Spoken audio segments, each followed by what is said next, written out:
Hi everyone, Marilyn here. I thought I'd pop in quickly here and share how my new autumn themed journal is coming. My previous video shows how I actually started it, and so I wanted to share with you how far I'm getting with it. It's autumn themed. It'll be mostly these leaves that I have from Art House Whimsy, her printables, and they're beautiful. And I'll add more and more relating to autumn. So this is the cover, and I wasn't going to do the cover right away, but decided to. And so this is it. This backing that I used for making the journal is a packing bag from Coldwater Creek.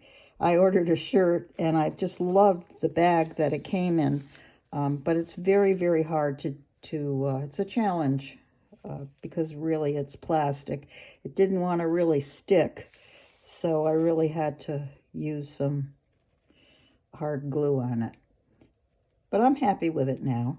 And so for the cover, I used some corrugated paper, some die-cut leaves, and more of this moth netting.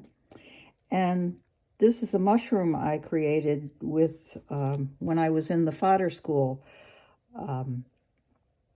probably a year or so ago. And I kept it, and all of a sudden in my stash I saw it and thought it would be appropriate for this journal. So here's the very inside of it. I might add something here, some stamping up there. It looks a little bare there. And added some collage mushrooms, stuff for my stash. This autumn shows us how beautiful it is to let things go. I love that. So I had to put that in here. And this is my very first page.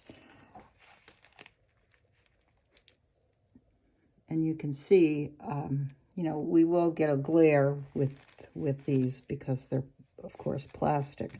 And the paper that I'm using is this clear sticker paper.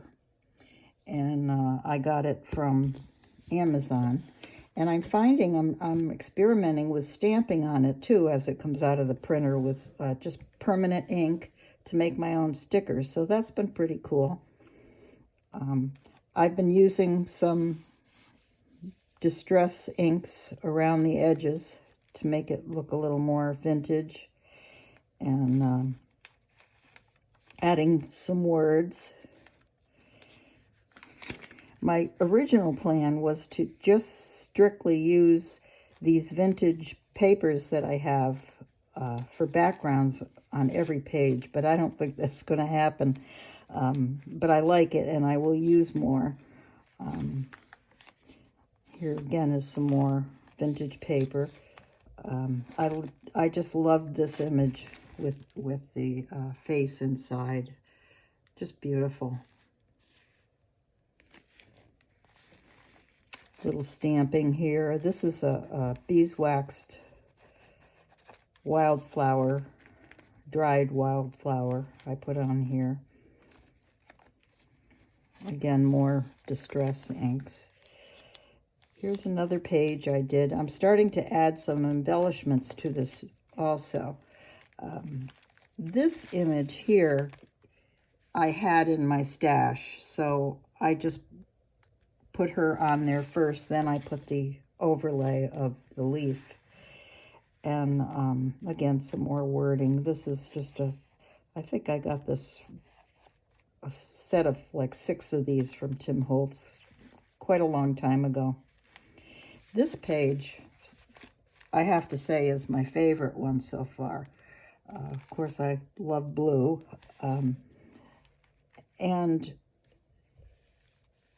instead of the vintage paper here, I used, I had printable sheets from Cheryl Francis art. She had these really cool printable sheets that look like things are burnt. And then I added some fabric. And again, more words. This image I had to cut down because it was very tall. You know, and I maneuvered it a little bit in the printer with the size, but I still had to cut this down a bit. And then I used some watercolor crayons just to pick up some more of the blue. So that's it so far. I'm going to play more with it today. And again, the papers that I'm using are these papers from, you know, packing. They're thin and crinkly, and I love the sound. So this is it so far. I will continue to share as I go. And I really appreciate your support and checking in with me. Have a great day.